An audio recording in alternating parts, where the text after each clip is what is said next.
Hey everyone, welcome to the channel. In this video, let's discuss or rediscuss maybe the origin of Don't Dead Open Inside. And not on the show, but in the comic. The idea for what was written on the doors and what happened there comes from the comic. Yes, there were doors in the comic that Rick opened up a cafeteria that was blocked off and a bunch of walkers came out, but it didn't have anything written on the doors. It happened in a much different way. So in the comic, to put it simply, the governor wrote it before he became the governor. So the show's governor's name was Philip Blake, and he took the name Brian in the show temporarily. The comic governor's name was Brian, and he eventually took his younger brother Philip's name after he died. So they switched it up a little bit and even made the circumstances different in the show. Pre-governor Brian had a younger brother Philip who was stronger and had been Brian's protector growing up. Even though Brian was 3 years older, he's a much different person before he became the governor, before the apocalypse. When the apocalypse started, Brian was hiding in his parents' house, who had evacuated to a safe zone. Philip and his daughter Penny and two friends, Nick and Bobby, went by the house to check on the parents and found Brian there. The group seeks shelter at Wiltshire Estates. They soon find it is infested with lots of walkers. Bobby gets bit and dies. So they pack up and leave, and on the way out, Brian leaves a sign at the gate entrance that reads, "All dead, do not enter."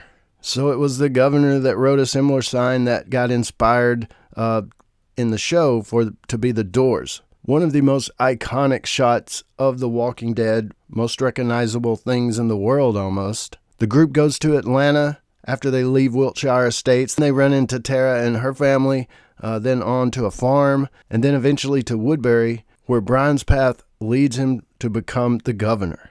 So to be clear, the sign at Wiltshire Estates is in the comic. It was already there when Rick finds it in the comic. We actually don't find out about the governor being the one that writes the sign in the comic. Robert Kirkman and Jay Bonansinga wrote some novels, Walking Dead novels, about the governor, The Road to Woodbury, and the rise and fall of the governor. And this is where you would learn that the governor is actually the one who wrote that sign. There's several more books after these that follow a character, Lily Call. So if you're really wanting some Walking Dead stuff, and maybe you've read the comics and you've watched the show and you haven't read the books, there's several out there. There's the Lily Call books. There's one set in China. But flash forward a few months, Rick and his group arrive at Wiltshire Estates also, hoping to hold up for a while. Snow had covered the sign, so they did not see it at first.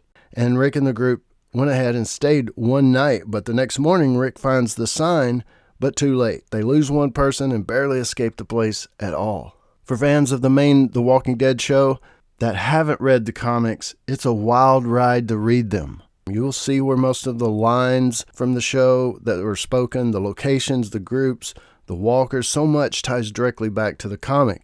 It is an investment to buy them all, but you might can find them online. The original comics are in black and white, but Kirkman is right now publishing them in full color called TWD Deluxe.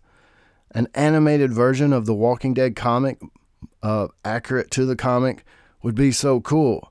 So very cool. If you don't know about the show's actual Don't Dead Open Inside origin, check out the link in the description. I did a video on it as well. But hey, let me know what you think about it down in the comments below, and you know I'll join you there. This is James in Nashville. As always, thanks for watching, and stay tuned for more Dead stuff.